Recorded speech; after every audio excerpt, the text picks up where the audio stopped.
Hi കൂട്ടുകാരെ, എൻ്റെ video കാണുന്ന എല്ലാ കൂട്ടുകാർക്കും സുഖമാണല്ലോ. ഞാനിന്നിവിടെ പുതിയ ഒരു ഡിഷാണ് തയ്യാറാക്കിയിരിക്കുന്നത്. ഇത് നല്ല ടേസ്റ്റുള്ള ഒരു രസമാണ്. എല്ലാവരും ഇഷ്ടപ്പെടുന്നതാണ് ഈ രസം. അത്രയ്ക്ക് ടേസ്റ്റാണിത്. പച്ചമാങ്ങ രസം വയ്ക്കാനായിട്ട് ഒരു മാങ്ങയാണ് എടുത്തിരിക്കുന്നത്. പിന്നെ ഒരു കഷ്ണം ഇഞ്ചി, ചെറിയ ഉള്ളി, കുരുമുളക്, വെളുത്തുള്ളി ഇതെല്ലാം കൂടി ചതച്ചെടുക്കാം. മാങ്ങ ചെറുതായിട്ട് അരിഞ്ഞെടുക്കാം. ഈ ഒരു മാങ്ങ തൊലി കളഞ്ഞ് കട്ട് ചെയ്തെടുക്കാം.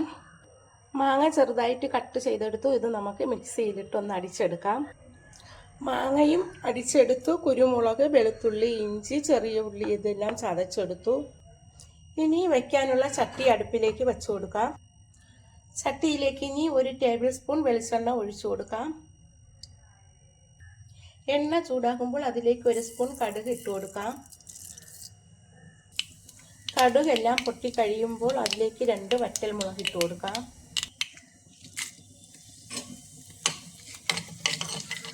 ഇതിലേക്ക് 1/4 സ്പൂൺ ഉലുവാപ്പൊടി ഇട്ട് കൊടുക്കാം. എന്നിട്ട് ഇതിലേക്ക് ചതച്ച് വച്ചിരിക്കുന്ന ഇഞ്ചി, വെളുത്തുള്ളി, ചെറിയ ഉള്ളി, കുരുമുളക് ഇതെല്ലാം കൂടി ഇട്ട് കൊടുക്കാം. എന്നിട്ട് ഇതൊന്ന് വഴറ്റി കൊടുക്കാം. 1/4 സ്പൂൺ ജീരകപ്പൊടി ഇട്ട് കൊടുക്കാം. കായപ്പൊടി ആവശ്യത്തിന് ചേർത്ത് കൊടുക്കാം.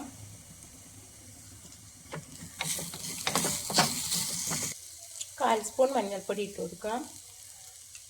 1/2 സ്പൂൺ മുളക് പൊടി ചേർത്ത് കൊടുക്കാം. 1/2 സ്പൂൺ മല്ലിപ്പൊടി ഇടാം. എന്നിട്ട് ഇതെല്ലാം കൂടി ഒന്ന് ഇളക്കി കൊടുക്കാം. മുളകിൻ്റെ പച്ചമണമൊക്കെ മാറി വരുമ്പോൾ അതിലേക്ക് അടിച്ചു വച്ചിരിക്കുന്ന മാങ്ങ ഇട്ട് കൊടുക്കാം. ഇട്ടൊന്ന് ഇളക്കി കൊടുക്കാം. മാങ്ങയിൽ വെള്ളമൊക്കെ ഉള്ളതുകൊണ്ട് കുറച്ച് സമയം ഇനി അടച്ചു വെച്ച് വേവിക്കാം. 1 ടൊമാറ്റോ അരിഞ്ഞത് കൂടി അതിലേക്ക് ചേർത്ത് കൊടുക്കാം. എന്നിട്ട് ആവശ്യത്തിന് ഉപ്പ് കൂടി ഇട്ട് കൊടുക്കാം. ഉപ്പ് പാകത്തിന് ചേർത്താൽ മതിയാകും. ഞാൻ ഉപ്പ് നീരാണ് ഒഴിക്കുന്നത്. ഇനി നമുക്കിത് ഒരു 2-3 മിനിറ്റ് സമയം അടച്ചു വെച്ച് വേവിക്കാം. ഇടയ്ക്ക് ഇതൊന്ന് തുറന്ന് ഇളക്കി കൊടുക്കാം.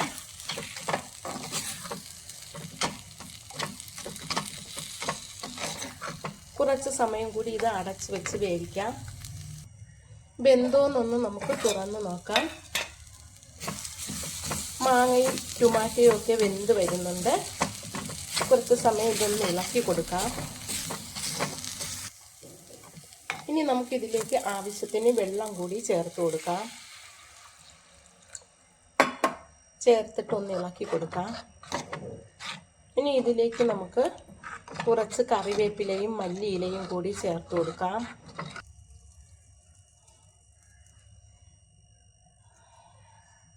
ഈ മല്ലിയിലയാണ് ഞാൻ ഇതിലേക്ക് ചേർക്കുന്നത്. മറ്റേ മല്ലിയില ഇല്ലാത്തത് കൊണ്ടാണ് ഇത് ചേർക്കുന്നത്.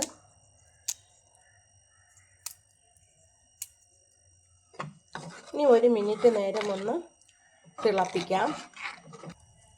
ഉപ്പും പുളിയും ഒക്കെ ആവശ്യത്തിനുണ്ട്. മാങ്ങയ്ക്ക് നല്ല പുളിയുള്ളത് കൊണ്ട് ഇതിലിനി പുളിയൊന്നും ചേർക്കേണ്ട ആവശ്യമില്ല. ഈ ഒരു രസം ഉണ്ടെങ്കിൽ കുട്ടികൾക്കൊക്കെ മാങ്ങ രസം വളരെ ഇഷ്ടമാണ്. നല്ല ഒരു രസമാണിത്.